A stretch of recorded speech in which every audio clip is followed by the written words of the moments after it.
Hoy vamos a hablar de un tema un poco distinto a lo que estamos acostumbrados de ver.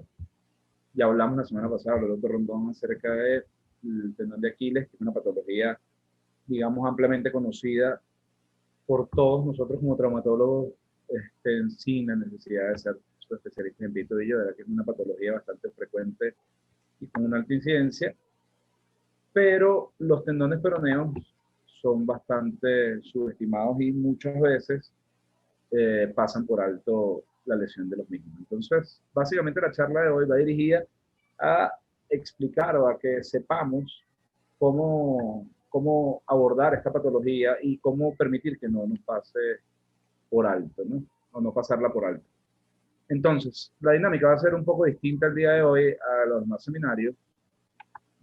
Y hoy vamos a empezar con una encuesta para saber qué tanto saben, o para ver qué tanto saben de tendones peroneos, o si alguna vez lo han visto, este tipo de lesiones. Entonces, les mando la encuesta y ahí tienen para que la respondan. Le damos unos minutos.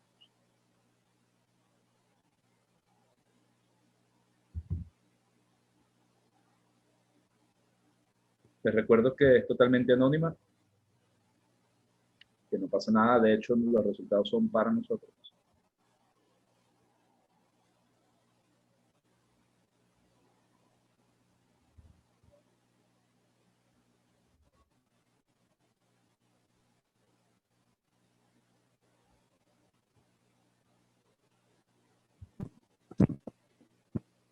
Ok, ya casi votó la totalidad del auditorio. Y bueno, si estamos de acuerdo en que son músculos evertores, ya vamos a ver el por qué. No son inversores, como colocaron algunas personas, y no son flexores dorsales, y ya vamos a ver eso. Sin embargo, quiero que respondan esta última encuesta antes de comenzar.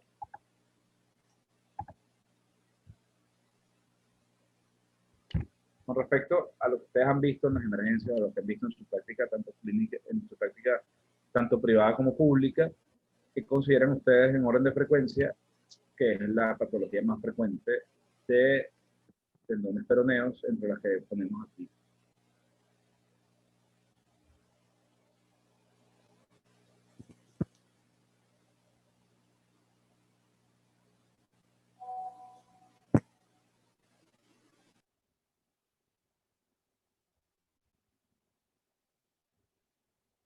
Bueno, ya votó casi todo el auditorio.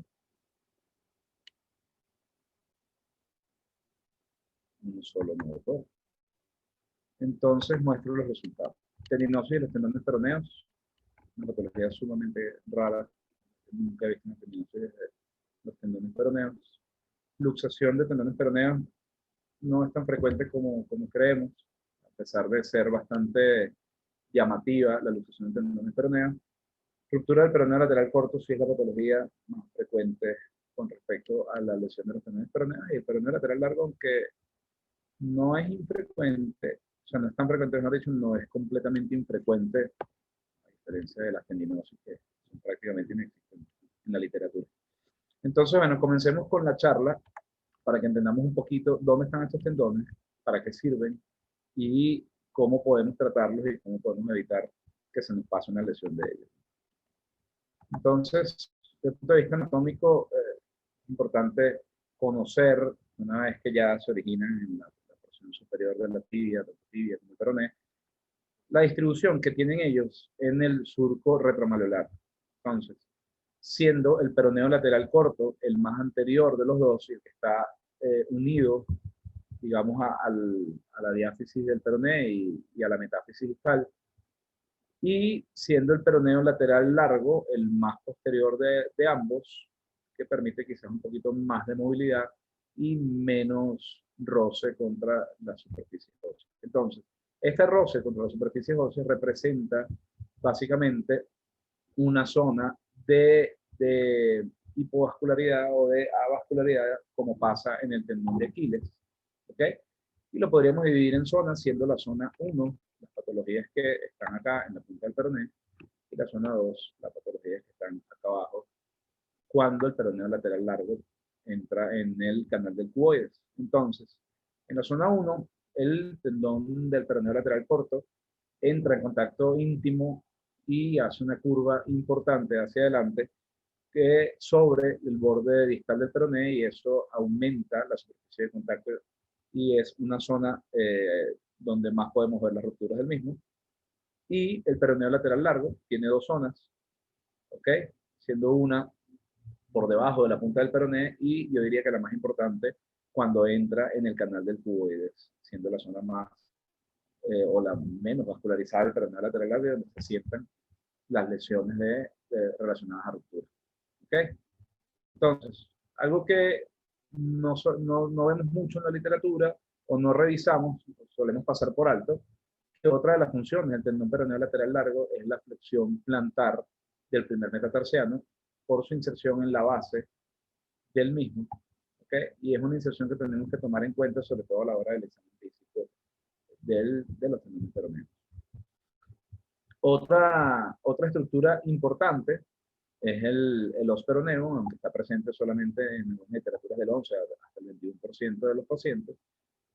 Digamos que es un signo radiológico indirecto, o sea, nos sirve como un signo radiológico indirecto que pudiéramos tomar en cuenta para hacer el diagnóstico de ruptura del peroneo lateral largo, y también representa una zona de debilidad del tendón en los pacientes en los cuales está presente y puede tender a fracturarse con una contracción de los tendones peroneos, que ya vamos a ver el mecanismo de producción de este tipo de lesiones. ¿Okay? Entonces, los tendones peroneos, ¿para qué sirven? ¿Ok? Por su inserción del peroneo lateral corto en la cara lateral o en la base del quinto metatarsiano, y a su vez la inserción del peroneo lateral largo en la base del primer metatarsiano, son los principales músculos evertores del pie, representando aproximadamente un 35% de la potencia de eversión a través del peroneo lateral largo y un 28 a 30% dependiendo de la literatura que consigamos en el peroneo lateral corto, representando aproximadamente un 60% de la potencia evertora del pie. Entonces, de ahí la importancia clínica, sumado además a que contrarrestan a las fuerzas del tendón del tibial posterior para la alineación del retropié, y funciona más o menos como las riendas de un caballo para mantener, digamos, esta estabilidad dinámica de lo que viene siendo el retropié. ¿Okay? Entonces, continuamos, y quería mostrarle otra estructura que tenemos que tomar en cuenta para el seminario, que es el retináculo superior, que va desde el peroné hasta el calcáneo, esta estructura que vemos acá dentro del cuadro rojo, y este rim fibrocartilaginoso que es parecido al labrum del hombro. Ya lo vamos a ver con detenimiento más adelante cuando hablemos de la patología de inestabilidad de tendones peroneos. ¿Okay? Entonces, seguimos con la anatomía. Podemos ver que no solamente el retináculo se extiende hacia la cara posterior del calcáneo, sino que además, digamos que se extiende un poco hacia superior, haciendo como un reforzamiento para mantener la estabilidad de estos tendones. Y a su vez, el tema de formar un túnel osteofibroso predispone a ciertas patologías como rupturas o atrapamientos dentro de ese túnel osteofibroso, y ya vamos a ver de qué va. Entonces, ¿cómo se enferma un tendón peroneo? Una tenosinovitis, recordar que es un tendón sinovial, a diferencia del tendón de Aquiles, que carece de sinovial. Por lo tanto, él hace paratendinitis y los tendones peroneos hacen tenosinovitis. Ruptura, que es la más frecuente o, digamos, el eje central de nuestra charla. Y por último, las luxaciones. Importante, quiero que sepan algo. Estas tres patologías coexisten o tienden a coexistir dentro de la lesión de tendones peroneos, y hay que tener muchos factores en cuenta a la hora de abordar esta patología.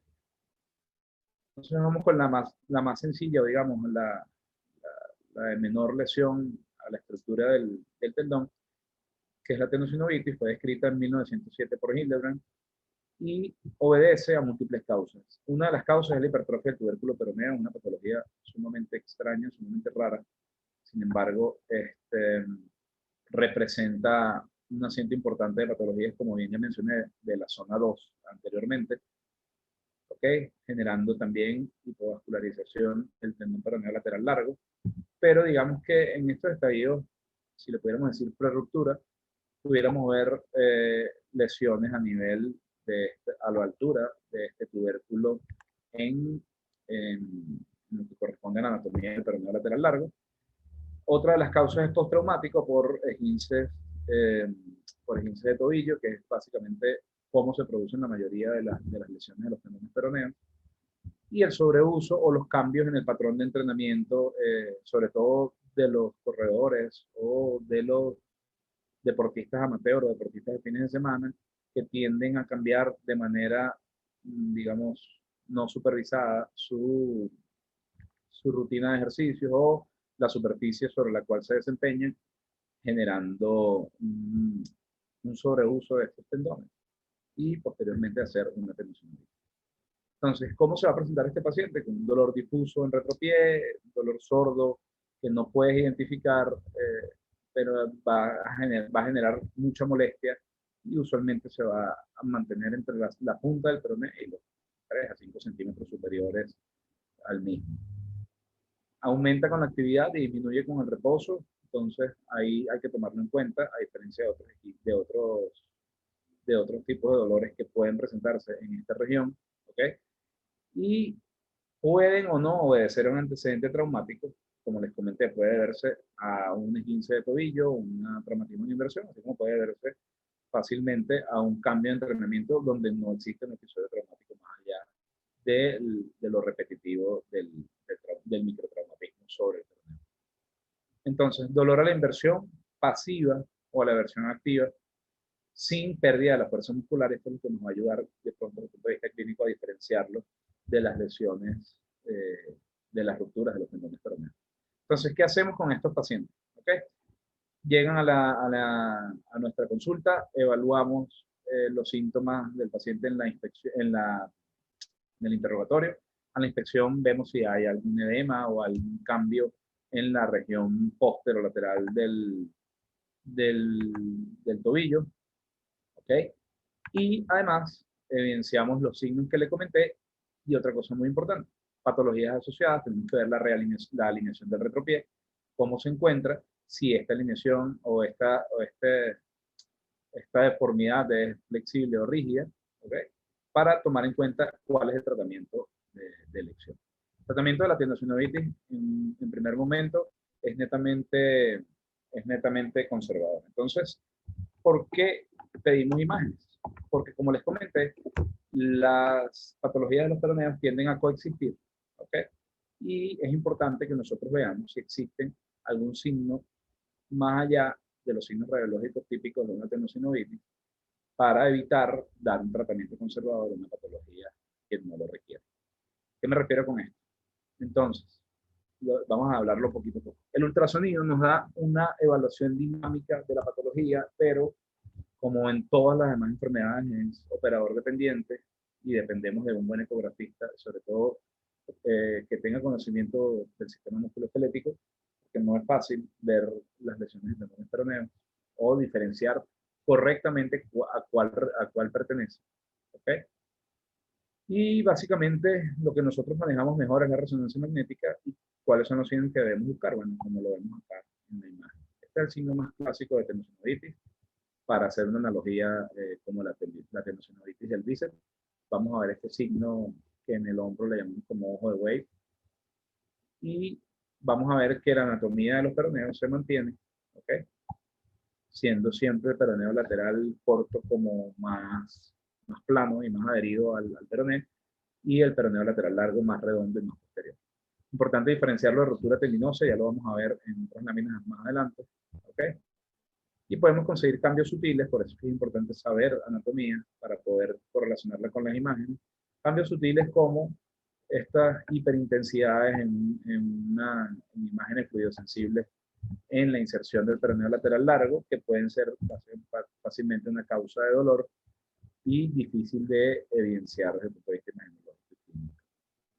Lo otro que podemos ver, ya que Ya que solicitamos la resonancia magnética, podemos ver también la parte ósea, aunque no es el estudio de lesión para ver la parte ósea, pero no necesitaríamos una tomografía para ver la hipertrofia de los tubérculos, del tubérculo peroneo.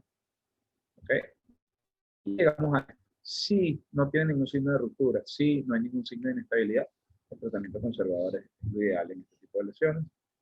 Podemos hacer rehabilitación para manejo del dolor con medios físicos, después de la mejoría del dolor, ejercicios de fortalecimiento, uso de órtesis en las deformidades flexibles, sobre todo en las deformidades en varo flexibles, que no son usualmente flexibles, pero el uso de plantillas de acomodación disminuye el estrés sobre la cara lateral, utilizando alzas posterior externas, y digamos que quitan un poco de tensión a la cara lateral y a ese retináculo y a los peroneos, pudiendo mejorar la enfermedad.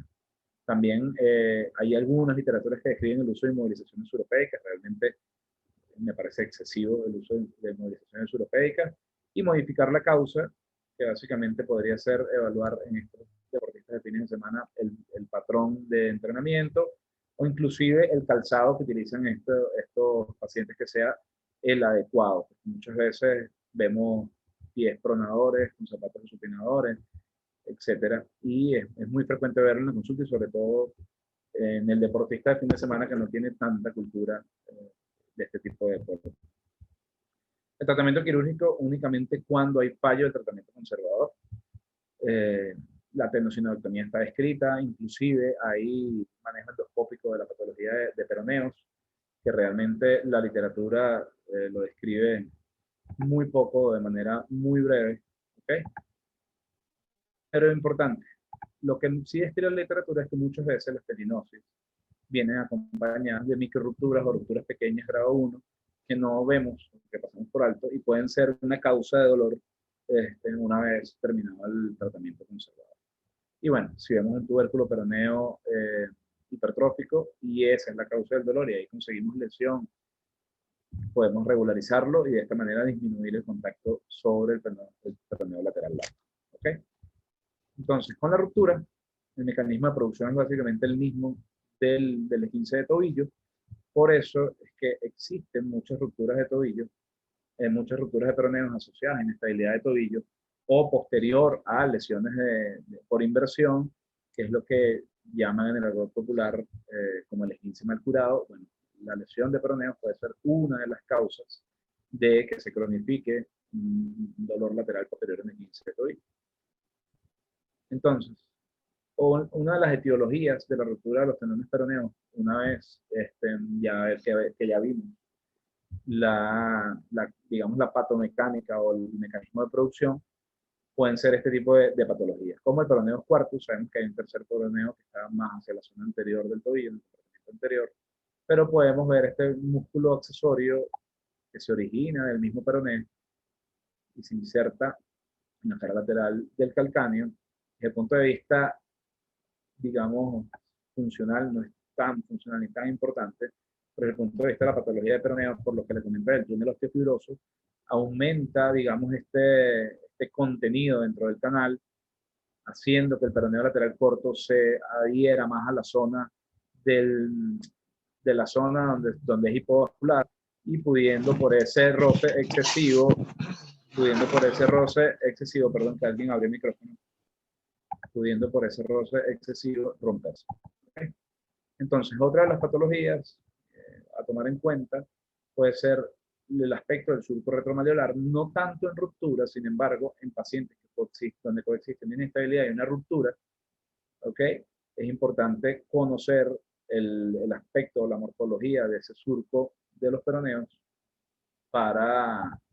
de ese surco retromalleolar, para en caso de ameritar un tratamiento quirúrgico, si es un surco retromalleolar plano o un surco retromalleolar en esta distribución, colocarlo o hacer algo por él o trabajar sobre él.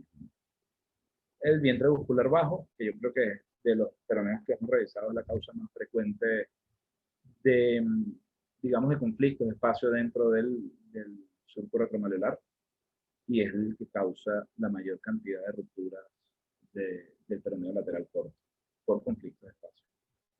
Entonces, una vez que ya este paciente sabemos qué le puede causar una lesión del peroneo, vemos que la clínica es importante investigar los antecedentes que usualmente nos podríamos conseguir, un traumatismo por inversión. También podríamos ver si el paciente se queja de alguna inestabilidad, sentir que el tobillo se le va, ¿ok? El dolor en retropié, ¿cómo es ese dolor en retropié? A veces en algunos pacientes está asociado a algunas parestesias, ese mismo dolor por edema, por inflamación. Ver si existe o no edema en la cara posterior de la porción lateral en el peroné, y entramos a la parte de la clínica. Generalmente en la palpación que vamos a conseguir dolor retromalular en la punta del peroné, en la zona 1 o en la zona 2, más después de la zona 1 como unos 3 a 5 centímetros por encima, ya más de eso no, porque empiezan a aparecer los dientes musculares mucho más arriba y no hay tanto dolor en esa zona. Importante evaluar la movilidad activa y pasiva. ¿Okay? Desde el punto de vista de movilidad pasiva, podríamos conseguir dolores de la inversión forzada, y desde el punto de vista de la movilidad activa, podríamos conseguir no solamente dolor a la eversión contra resistencia, sino pérdida de la fuerza muscular, que la podríamos evaluar con el tobillo contralateral y hacernos pensar de que existe una ruptura de los tendones peroneos. Entonces, ¿por qué les comentaba lo de la parte del interrogatorio? Porque, fíjense, De Giovanni en este artículo describió o sea, un porcentaje de lesiones asociadas a la inestabilidad de tobillo. Y fíjense que los pacientes con inestabilidad de tobillo, el 77%, tienen o tuvieron en algún momento sinovitis de los tendones peroneos. 54% de estos pacientes tuvieron en algún momento debilidad retinácula y algún grado de inestabilidad de los tendones peroneos. Y de estos, el 25%, una vez que ya tuvieron o una sinovitis, una debilidad del retináculo, llegaron a tener una ruptura del peroneo lateral corto. Entonces, estos pacientes, el 43% de ellos tenían una inestabilidad de tobillo asociada con un 66% de pruebas positivas. Desde el punto de vista clínico, desde el punto de vista del manejo quirúrgico, ¿qué nos interesa esto? ¿Cuántas, les pregunto yo a ustedes, sobre todo los que hacen de tobillo, cuántas inestabilidades de tobillo ustedes han tenido en su práctica clínica, bien sea pública o privada, han hecho la inestabilidad, han hecho el brostrom y le han revisado los peroneos, así no se lo hayan revisado dentro de la cirugía, se lo revisaron en la resonancia magnética, evaluaron el peroneo si tenía algún síntoma prequirúrgico. Entonces la literatura describe que reparar los tendones peroneos o sea, en el contexto de una inestabilidad, tiene una alta tasa de fallos que se deben a dolor postoperatorio y viceversa. O muchos pacientes que hacen el brostrom quedan muy estables pero siguen con dolor, y el dolor es asociado a la lesión de peroneos. Entonces llama a la reflexión estos números, ¿no? Entonces entramos a la imagenología. Desde el punto de vista radiológico, la rayos X sirve para otras cosas, como les comenté. Puede haber artrosis de tobillo, puede haber artrosis subtalar, que es más frecuente una lesión con artrosis subtalar. Alineación del retropié, es importante que la veamos en algunos casos particulares que la necesitemos. Y desde el punto de vista netamente de peroneos, yo creo que lo único sería la presencia de unos peroneos fracturados desde el punto de vista de rayos X. La resonancia magnética sí nos puede mostrar lo que mismo que vemos en rayos X y ver la ruptura de los peroneos como signo indirecto de ruptura del peroneo lateral largo. Sin embargo, eso no es lo usual. Esto es lo usual. En una resonancia magnética normal, vamos a ver, como les comenté, el peroneo lateral corto adosado al peroné y el peroneo lateral largo posterior al mismo, ¿ok? Dentro del retináculo, independientemente de la forma del surco. Esto es lo normal. Y podemos encontrarnos imágenes como estas. Se las dibujo. Un peroneo lateral corto adosado a la zona donde corresponde. Y en las flechas podemos ver dos porciones de un peroneo lateral largo que se ve como bifurcado, y no es un peroneo cuarto que está ahí metido, sino es una ruptura del peroneo lateral largo. ¿Qué es lo más frecuente que vamos a ver nosotros en resonancia magnética de tendones peroneos? Es realmente lo que vemos acá. Vamos a ver quizás algo de tendinosidaditis alrededor de los tendones, y vamos a ver cosas como estas. Cambios muy sutiles, intrasustancia del tendón peroneo que sugieren ruptura, Y desde el punto de vista de la patología, casi todas las rupturas de los tendones peroneos, para no decir todas, son rupturas longitudinales, y por eso se ven en este aspecto desde el punto de vista de resonancia magnética.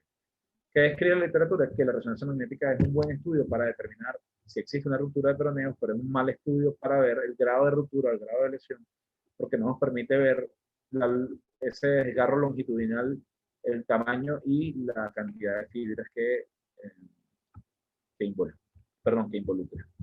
Entonces, el tratamiento lo voy a dividir en lesiones de peroneo lateral largo, peroneo lateral corto y de ambos tendones. Peroneo lateral largo es muy raro que se rompa, muy, muy raro. Su incidencia es muy baja. Algunas literaturas le escriben inclusive menor al 10%, por lo que les comenté de la movilidad tan amplia que tiene por encima del peroneo lateral corto.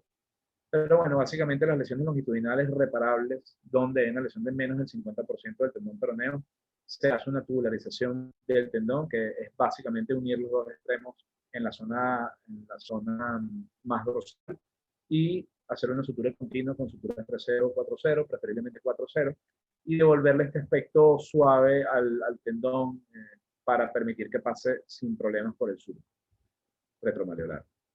Si vemos lesiones como estas, donde se rompe el peroneo, los peroneum, simplemente suturar los extremos con una tenorrafia lateral-lateral, lo que describe la literatura como lo que se debe realizar. Y en casos más raros, podemos conseguir rupturas, bien sea en las dos partes de la zona 2, donde está el tubérculo peroneo, o por debajo del túnel del cuboides. Y el tratamiento de las dos es la reinserción del tendón en el cuboide con anclas o tornillos vietnamitas, preferiblemente tornillos vietnamitas. ¿Por qué? Porque el abordaje por debajo del túnel de los peroneos, del túnel del cuboides, para buscar el peroneo lateral largo en su porción más distal, es complejo y no aporta sino un grado mayor de morbilidad buscar un tendón peroneo en la zona plantar. Entonces, yo creo que la más importante de toda la charla es este pedacito, así que presten atención, que es la ruptura del peroneo lateral corto, porque digamos que la tenosinovitis, las luxaciones y todas las etiologías previas que les comenté, casi todas derivan de una lesión del peroneo lateral corto. Sobel y Gepper describieron esta clasificación en el 92, donde hablaban de la morfología y la extensión longitudinal de la lesión, teniendo como un grado 1 un tendón separado o ancho, lesiones menores de 1 centímetro en grado 2, grado 3 de 1 o 2, grado 4 mayor de 2. No me detengo mucho acá porque realmente luego en el 98 Krause y Brodsky simplificaron la clasificación de los tendones peroneos para hacerlo un poco más funcional y al final no nos importa si las lesiones de 2, 3, 4, 5 centímetros, lo que nos importa es realmente cuánto de las fibras totales o de la circunferencia total de este tendón peroneo abarcan, siendo las lesiones grado 1 aquellas menores al 50% y lesiones grado 2 aquellas mayores al 50%. ¿Y en qué se deriva esto desde el punto de vista de cómo los tratamos? Si vemos una lesión grado 1 con una extensión menor al 50%, que únicamente retiramos la porción longitudinal enferma y posteriormente hicimos una tubularización del tendón y lo volvimos a colocar dentro de su corredera, de su surco retromalleolar, y hasta el sol de hoy el paciente se mantiene sin dolor, sin molestia, solamente con este quirúrgico, digamos, sencillo, ¿no? Pero ¿qué pasa? La cosa se complica un poquito más cuando la lesión se extiende más allá del 50%. Y digamos, la resutura o la tubularización de menos del 50% de las fibras no representa, o sea, no es funcional desde el punto de vista biomecánico, por lo tanto, deberíamos hacer una tenodesis. La tenodesis más sencilla es al peroneo lateral largo, pero tiene, evidentemente, sus trucos o sus indicaciones, ya las indicaciones como bien se las dije, pero tiene dos cosas importantes. Uno, ¿dónde realizar la tenodesis? Se dice que de 3 a 4 centímetros por encima de la punta del peroné y de 5 a 6 centímetros por debajo de la punta del peroné. ¿Por qué? Recordamos que el peroneo lateral largo no entra en contacto directo con la superficie posterior, o no está hecho para eso, para entrar en contacto directo con la superficie posterior del peroné, por lo cual si hacemos la tenodesis a ese nivel, digamos que ese abultamiento entre los dos tendones, aumentar el estrés o el roce entre eso y el borde libre del peroné, haciéndolo susceptible a rupturas y van a terminar fallando nuestra reconstrucción. Entonces, Redfern y Myerson describieron, digamos, el algoritmo que se utiliza actualmente para el manejo de patología de los tendones peroneos. Lo hablan en un artículo de ruptura de uno o ambos tendones. Si los tendones son reparables, hacemos lo que ya les comenté anteriormente con el grado 1 de Krause-Brodsky. Los tipo 2 hacemos exactamente lo mismo, pero vienen en rupturas complejas. ¿Qué hacemos con rupturas complejas? Tenemos ambos tendones irreparables, no podemos hacer una tenodesis. Vamos a ver si hay o no hay migración proximal. Y es aquí donde la cosa se complica un poco porque desde el punto de vista radiológico es un poco complicado ver qué tanto grado de migración hay. Por lo tanto, hay que tratar de irse con el arsenal completo para corregir este tipo de patologías. Entonces, la migración proximal que corresponde, sí, migración proximal, mejor dicho, que corresponde a los grados 3A. La literatura describe que los aloinjertos no funcionan desde el punto de vista biomecánico y lo ideal es hacer una transferencia tendinosa. ¿Ok? Ya les voy a mostrar el por qué. Yo no estoy tan de acuerdo con esto porque ya se los voy a mostrar cuando cuando veamos la parte de aloinjertos. Y en las tipo 3B, cuando hay migración proximal, tenemos que tomar en cuenta si se fibrosa el surco retromalleolar. Si se fibrosa el surco retromalleolar, tenemos que hacer cirugías en 2 tiempos, colocando primero una ruta de silicón, una Hunter Rod, como ellos me llaman, para permitir que se haga nuevamente digamos, esta zona o esta cicatrización, que se haga un nuevo surco y luego hacer el procedimiento que corresponde. Luego el trayecto del tendón, si no está cicatrizado, se hace la reconstrucción en un solo tiempo porque vamos a tener un buen porcentaje, o digamos un buen pronóstico desde el punto de vista de la integración de este aloinjerto.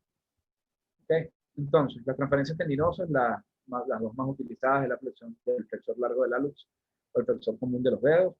Desde el punto de vista biomecánico funcionan exactamente igual, siendo quizás un poco más fuerte el flexor hallucis longus que el flexor común de los dedos. Sin embargo, desde el punto de vista de, digamos, proximidad de los tendones peroneos con el tendón flexor común de los dedos, el flexor hallucis longus, es más sencillo pasar el tendón del flexor hallucis longus porque está más cerca de la línea media y se hace un poco más sencillo digamos, cultivar y pasar hacia el lado lateral. Una vez que lo logremos pasar hacia el lado lateral, podemos reinsertarlo, bien sea con anclas, con suturas tipo Pulvertaft, si tenemos o no tenemos un stump distal del peroneo lateral corto para reinsertarlo en la base del quinto metatarsiano. ¿Okay? Entonces, lo de la reconstrucción con aloinjerto. La literatura en el año donde describieron Redfern y Myerson su trabajo, hablaba de que los aloinjertos no funcionaban desde el punto de vista biomecánico. Sin embargo, revisando artículos un poco más actualizados, de pronto se ha tenido mejor seguimiento de estos pacientes y se describe que el aloinjerto tiene propiedades biomecánicas similares a las transferencias tendinosas. Sin embargo, el alto costo, digamos, en algunas literaturas se describen como infecciones derivadas de la colocación de aloinjertos, que son muy, muy bajas, pero para lo que se necesita, que básicamente es un paciente sin dolor, que probablemente con una lesión tan grande no retorne a su nivel prelesión, lo que quiere es no tener dolor y esta es una técnica ideal, no aumentas la morbilidad, que ya vimos que es bastante extenso, son bastante extensos los, los abordajes para las transferencias tendinosas. Y bueno, podemos utilizar mediante suturas tipo Pulvertaft, que es esto básicamente pasar el tendón por dentro, el injerto por dentro del tendón, para poder reinsertar estos tendones y permitir la funcionalidad del miembro inferior una vez más. Por último, vamos a la luxación, que ya me estoy entendiendo mucho, tomar en cuenta la morfología del surco, y les traje esto para comparar unos tendones peroneos sanos y unos tendones peroneos luxados. Fíjense, si yo trazaría aquí donde yo quiero mi retináculo, cómo los tendones peroneos están por fuera. Un signo radiológico muy importante y bien fácil de ver si el peroneo está luxado. ¿Ok? Y desde el punto de vista de la clasificación, Ecker y Davis escribieron esta clasificación. Quiero mostrarles lo que es radiológicamente un surco retromalular normal, donde tenemos el surco, tenemos un peroneo lateral corto, el peroneo lateral largo, el retináculo de peroneo superior, vemos este periósteo anterior, el rim fibrocartilaginoso que les dije, que básicamente funciona como un labrum, y aquí vamos viendo que la patología, digamos que Ecker y Davis la mostraron de manera de cuán grave puede ser la lesión con respecto al fibrocartílago, siendo la grado 1 solamente el levantamiento del periósteo sin lesión del fibrocartílago, en la grado 2 lesión del fibrocartílago, y en la grado 3 vemos que ya hay una evolución del peroné.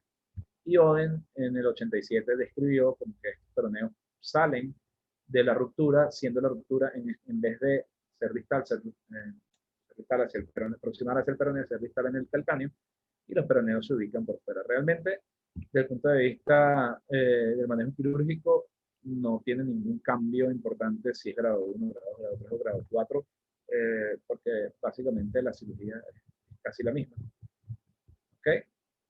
Y el tratamiento de las lesiones de los tendones peroneos en macro es reinsertar el retináculo nuevamente al peroné, reinsertar, digamos, este periósteo para permitir que los tendones peroneos vuelvan otra vez al surco. Sin embargo, en los pacientes donde haya una alteración del surco, tenemos algunas técnicas para profundizarlo y disminuir, o digamos, contenerlos y disminuir la recidiva de lesiones de tendones peroneos. ¿Ok? Entonces, aquí vemos algo que hicimos alguna vez en el hospital, que es básicamente abrir orificios en el peroné, quitar 1 centímetro de la porción peroneal del retináculo y posteriormente tensarlo y reinsertarlos nuevamente para permitir que los tendones peroneos estén otra vez dentro de su surco. Y esto es la técnica clásica, cómo se profundiza un surco. Se utiliza una sierra, se hace una osteotomía, donde exponemos la esponjosa del peroné, la cual retiramos y posteriormente reinsertamos el peroné o la parte de la osteotomía y ponemos los peroneos sobre él. Ya vamos a ver un esquema. Hacemos lo que les comenté, unas microperforaciones y una reinserción. Y esto básicamente es un esquema para que lo vean. ¿Okay? ¿Qué hacemos? Metemos estos peroneos dentro del surco, volvemos a reinsertar el retináculo peroneo superior y la literatura nos describe que esta zona contiene los peroneos y no se salen. Sin embargo, digamos, esta poca regularización sobre la superficie ósea va a aumentar el área de contacto y va a aumentar el estrés sobre el tendón o el roce y puede hacer que se rompan posteriormente a la reparación. Y esta fue la técnica que yo aprendí en mi formación y es la que utilizo en mi práctica. Fue descrita en el año 2004 por Schoen y Anderson y consiste básicamente en utilizar algún dispositivo que haga, digamos, como que un rimado del canal y sobre todo la porción metaficiaria para poder de esta manera regularizar desde afuera el surco retromalular sin lesionar, digamos, este periósteo y esta zona cartilaginosa. Colocamos una mecha canulada y con un pusher o un impactor de injerto vamos moldeando el surco para de esta manera permitir que los peroneos, una vez resuelta la patología, no vuelvan a lucharse. ¿Ok? Entonces, para finalizar, les muestro ya un poquito de historia de qué se hacía en las lesiones crónicas o en las recidivas de luxaciones de tendones peroneos. Hay miles de transferencias tendinosas, tenemos transferencias únicamente tendinosas como el L-Tion, donde se usa un tendón de Aquiles para crear un nuevo retináculo superior. El Platz-Gummer, donde lo colocan por detrás del ligamento calcaneofibular.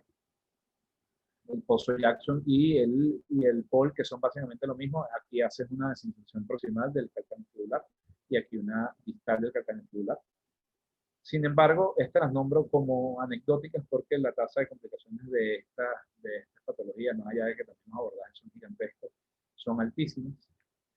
Y por último, como vemos, gracias a Dios hemos evolucionado un poquito en la patología de peroneo y se hacían bloques óseos que aumentaban aún más el roce de los tendones contra el hueso y permitían su ruptura temprana y el fallo de la técnica quirúrgica.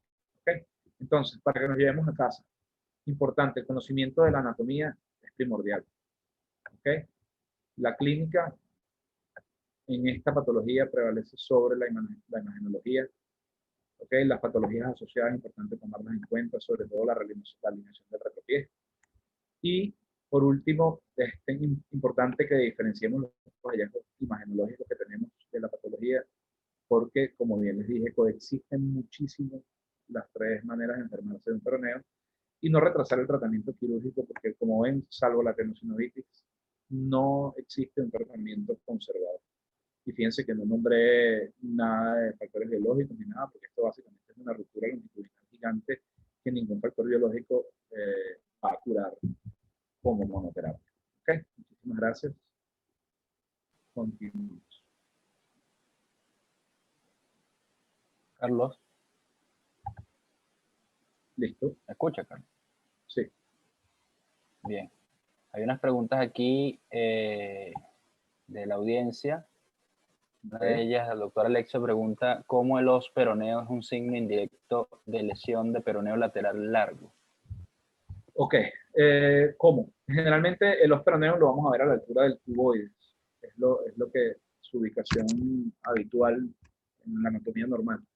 Cuando hay una ruptura del peroneo lateral largo, esta, digamos, la posición de los peroneos asciende más hacia arriba, más hacia la punta del peroné, y eso lo podríamos tomar en cuenta como un signo indirecto de ruptura de los peroneos, del ruptura del peroneo lateral largo, o simplemente podemos ver una fractura de los peroneos, como lo vimos en la imagen de rayos X que mostré en la primera parte de la charla. Perfecto. Hay otra pregunta del doctor Vinicio Rondón. ¿Es frecuente casos de ruptura de peroneos por infiltración local de esteroides? Tenemos en el grupo también al doctor Rafael Arcia, conocido ortopedista de aquí en Caracas. Y bueno, lo invitamos también a que se una a la ronda de preguntas y respuestas. Carlos, repito la pregunta, ¿es frecuente casos de ruptura de peroneos por infiltración local de esteroides? No, honestamente no. O sea, no lo he visto, no he visto una ruptura de peroneo secundaria a esteroides, casi todas las he visto asociadas a lesiones deportivas.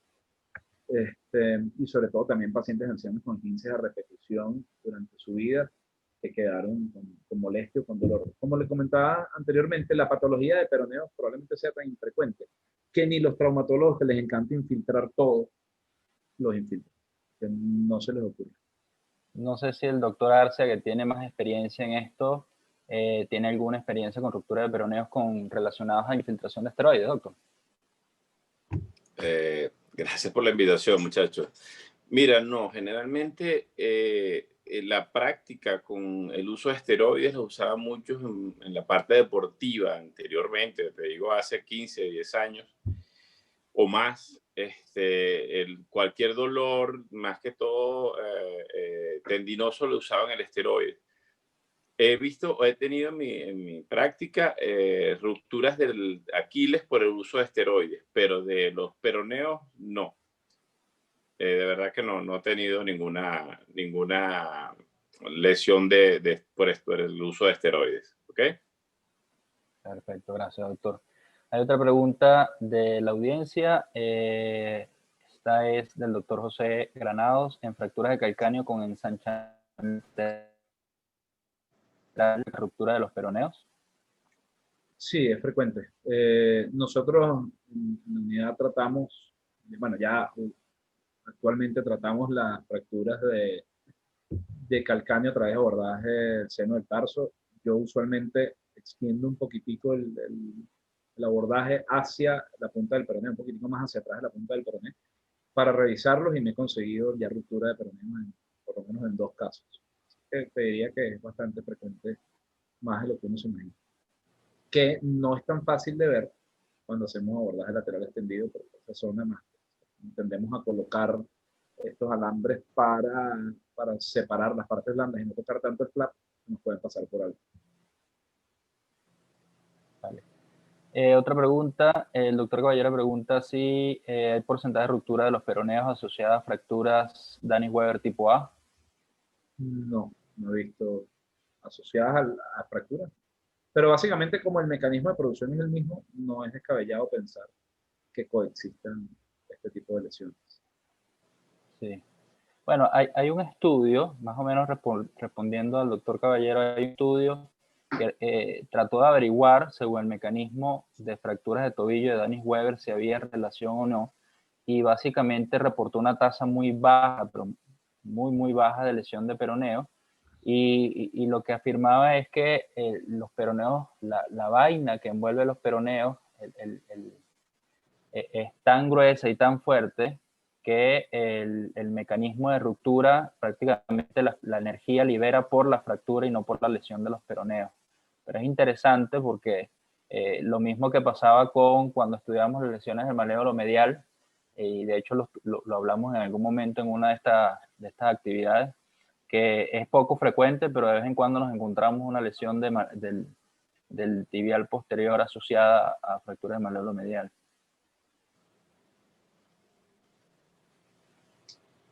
Bueno, no hay más preguntas, Carlos.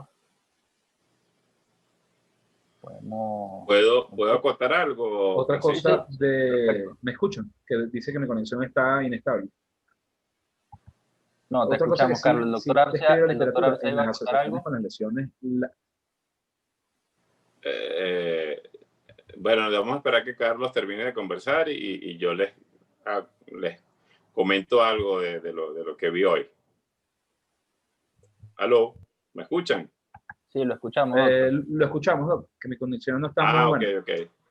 ok. Mira, Carlos, excelente. De verdad que ese repaso que hiciste es muy bueno. Y nombraste algo bien importante, que es con las lecciones de los peroneos, tanto el largo como el corto, que evidentemente el corto siempre es el que más sufre, es la causa. Muchas veces tenemos la causa del esguince, es verdad, pero de la insuficiencia que a veces pasa o la lujación de los peroneos tiene que ver otras causas. ¿Qué me ha pasado a mí con lujaciones de peroneo? O a veces con el pie plano en los niños, muy severos, los peroneos se van hacia adelante, se rompe el estuche y se va hacia adelante. O tienen una hipoplasia del surco donde se insertan ellos y pasa eso. Con las técnicas que mostraste de la profundización del surco, qué interesante. Las técnicas viejas tenían ese problema, que cuando quitabas, hacías las osteotomías y hacías el surco más grande y lo ponías, tenían el problema que se podía romper el tendón por fricción o hacías que se pusiera muy duro el movimiento del tendón. El tendón tiene que estar en movimiento, porque si no se daña. Y eso es importante tenerlo claro cuando se va a hacer algún tipo de reposición de los tendones o se va a hacer ese tipo de profundización del surco, ¿ok? A veces se nos pasa por alto que el tendón tiene que moverse. Entonces lo rafiamos mucho y lo dejamos muy tenso, creamos mucha fibrosis y luego el problema que tenemos es que no se mueve, que no desliza el tendón. Entonces es importante a la hora de hacer la técnica de comprobar que el tendón tiene movimiento. ¿Ok? Ok. Bueno, para continuar, impresionando que no hay más preguntas, vamos a cerrar con dos casitos clínicos sumamente cortos para ver si quedó claro lo que hablamos en el seminario. Entonces, este es un paciente femenino, 76 años de edad, dolor retromalleolar de larga data. Ella refiere que en algún momento de su vida tuvo esguinces a repetición. Y, bueno, consulta a nosotros, dolor, digamos un poquito de dolor a la palpación, nada de chasquido retromalleolar, pero sí tenía dolor en la parte más distal del peroné, en la región retromalleolar. Y yo les pregunto a ustedes, ¿qué de entrada con este paciente qué hace? Y aquí les pongo las opciones a elegir. Paciente, mucho dolor, alguna esguince a repetición, tampoco nada del otro mundo. ¿Qué hacen? rayos X, tomografía, ultrasonido, se van a la resonancia.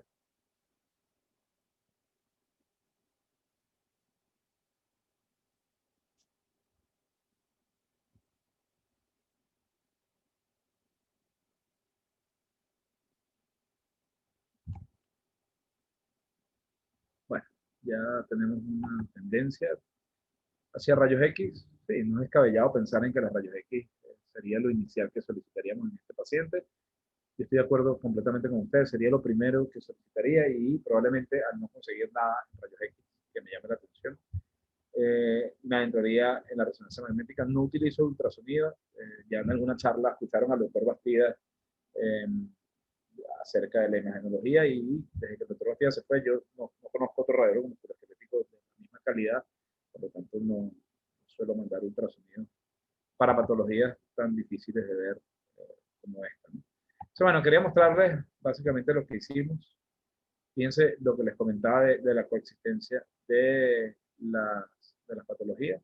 Hicimos nuestro abordaje para revisión sin saber qué nos íbamos a encontrar y nos conseguimos una inserción muscular baja, un vientre muscular bajo, y fíjense el tamaño del vientre muscular que estaba dentro de este surco retromalleolar empujando el peroneo lateral corto. Honestamente, esta era la primera vez en mi vida que yo revisaba un peroneo y dije, bueno, ya está resuelto, pero déjame revisar el peroneo por si hay algo más. Que no vi ningún signo de ruptura en la resonancia, pero fíjense que es el caso que les mostré anteriormente, me conseguí una ruptura grado 1 según Krause y Brodsky y decidimos hacer la tubularización, colocar nuevamente el peroneo en el surco y hacer esta aplicatura del retináculo como les comenté, el cual tuvimos que desinsertar en su momento para poder acceder a la totalidad de los peroneos y posteriormente reinsertamos con suturas y hasta el sol de hoy el paciente se mantiene sin dolor. Por último caso clínico, este está un poquito mejor documentado, femenino, 60 años de edad, dolor en la cara lateral del tobillo. Sus básicos, o sea, sus dolores, sus motivos de consulta es rigidez, se paran las mañanas con el pie súper rígido, con mucho dolor en la cara lateral del tobillo, cada vez puede usar menos los tacones y decidió acudir al médico. Entonces acudió a un colega que me refirió el paciente y al aspecto clínico vemos que este pie izquierdo tiene una desviación importante en el retropié espalda, ¿ok? Con mucho dolor en la cara lateral, dolor subperoneo. Y yo les pregunto a ustedes, con respecto a los signos clínicos que les comenté, ¿cuál de los hallazgos clínicos les parece a ustedes más relevante desde el punto de vista del manejo de este paciente? ¿Es la desviación del retropié lo que más les interesa en este paciente? ¿Es la rigidez del retropié lo que más les importa? ¿Es el dolor subperoneal lo que más le llama la atención? ¿O ninguno de estos síntomas le llama la atención? ¿O todos le llaman la atención?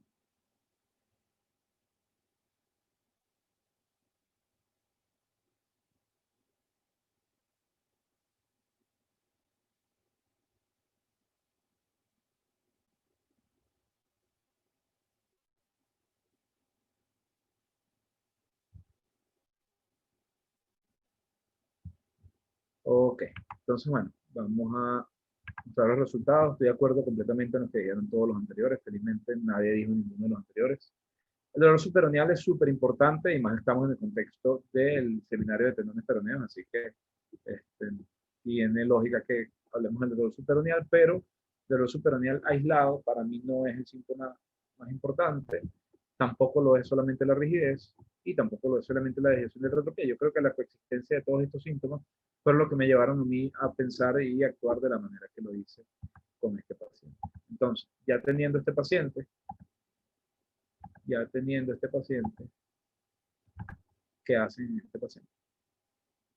Rayos X en carga, rayos X simple, tomografía, resonancia, ultrasonido o algún otro estudio que yo no haya solicitado aquí.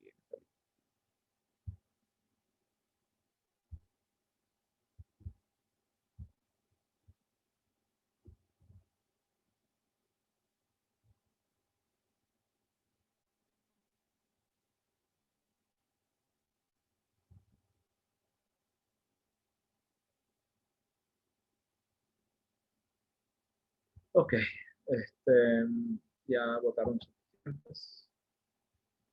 Entonces, rayos X en carga fue, al igual que resonancia magnética, los dos estudios de elección.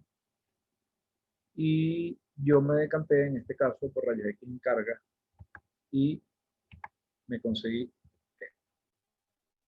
un paciente con una artrosis subtalar importante, ¿ok? Con este pie plano rígido, digamos.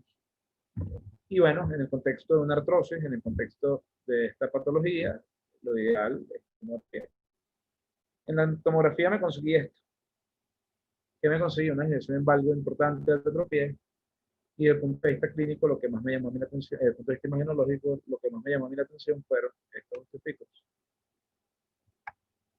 Digamos que el producto de la desviación, como bien dijo el doctor Arce ahorita, se disminuye este espacio subperoneal, y fíjense acá cómo se disminuye aún más este espacio subperoneal.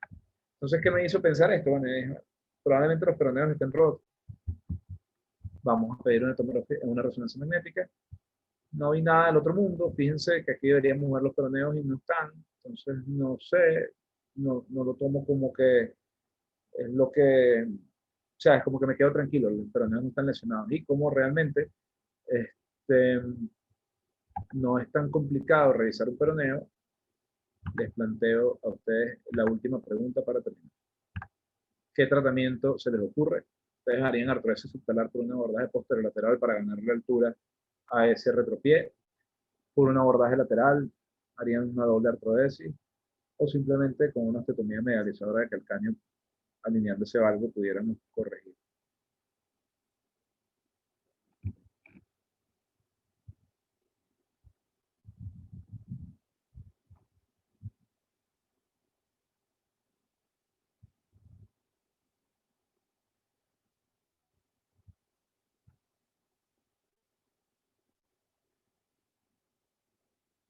Bueno, ya tenemos los votos. Artrodesis subtalar por abordaje posterolateral y revisión de peroneos. No fue mi primera opción y no lo consideré porque me pareció que la alineación, digamos que no había horizontalización del astrágalo suficiente como para hacer una artrodesis por vía posterolateral. Artrodesis subtalar por abordaje lateral, revisión de peroneos, fue lo que hicimos. Doble artrodesis fue un distractor, pero no lo pensamos. Entonces, hicimos nuestra artrodesis como vemos acá. De pronto, si vemos los peroneos, vemos un aspecto liso de los mismos, sin lesiones, pero cuando buscamos en la porción más anterior, hacia donde se encontraban los osteopitos más importantes, conseguimos esta ruptura que ya les mostré anteriormente en alguna de las láminas, y el tratamiento fue la tubularización y la reización, o el volver a colocar los peroneos debajo del surco donde correspondía su lesión. Y fíjense que no es uno de los sitios usuales donde conseguimos lesiones en los tendones peroneos, pero es importante que lo tomemos en cuenta, porque ¿qué hubiera pasado? Yo hago esta resección, esta artrodesis, todo queda perfecto, todo queda muy bien.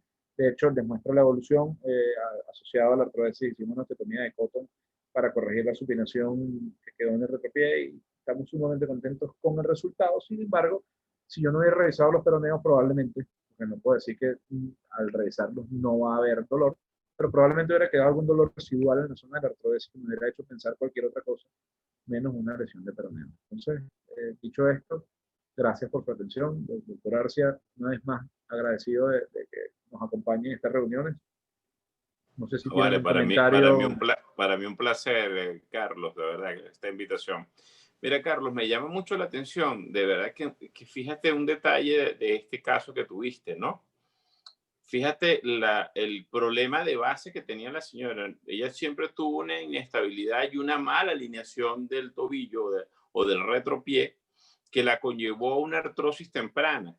Y evidentemente te cierra el espacio de los peroneos lo rompe ese cacho que viste allí, rompe el peroné, lo lesiona, causa ese dolor progresivo de la señora. No, y es más, me atrevo a pensar que tenía más dolor por la ruptura de los peroneos que por la misma artrosis, porque esa artrosis la fue manejando ella de manera progresiva. Sí, sin duda. me parece interesante. Yo no hubiera pensado en los peroneos, yo hubiera simplemente me hubiera ido a la parte de alineación y orientación del retropié, hubiera mejorado la estructura del pie. Y de verdad tienes razón, muchas veces nos queda esa duda si el dolor residual que nos queda después de la cirugía son las partes blandas que no reparamos. Una excelente lección, gracias por enseñarme eso hoy. Voy a estar más en detalles con eso, porque yo a veces me encargo, alineo, y es verdad que mejora muchísimo, pero siempre queda ese 5-10% de pacientes que me dicen, doctor, siento cierta molestia en el tobillo todavía. Y es porque no reparamos esa lesión tendinosa. Importante para que se lleven a casa los doctores, el resto de muchachos, es eso, revisen partes blandas, alineen el pie, mejoren la estabilidad, pero revisen partes blandas, ¿ok? Importantísimo. Gracias por esa enseñanza de hoy, Carlitos. Excelente, de verdad que lo felicito.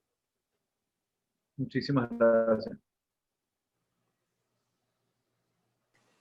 Bueno, damos por culminado el seminario de hoy. La semana que viene, el día martes, no recuerdo qué seminario nos toca, pero estén pendientes de las redes sociales, por ahí lo vamos. Y bueno, tenemos otros seminarios importantes en puerta. Y les quería comentar algo rapidito. A partir de noviembre, yo creo que no esta semana siguiente, sino la semana de arriba, tendremos seminario los jueves. Básicamente, como les comenté en algunos de los seminarios, esta corresponde a la evaluación de los residentes del programa.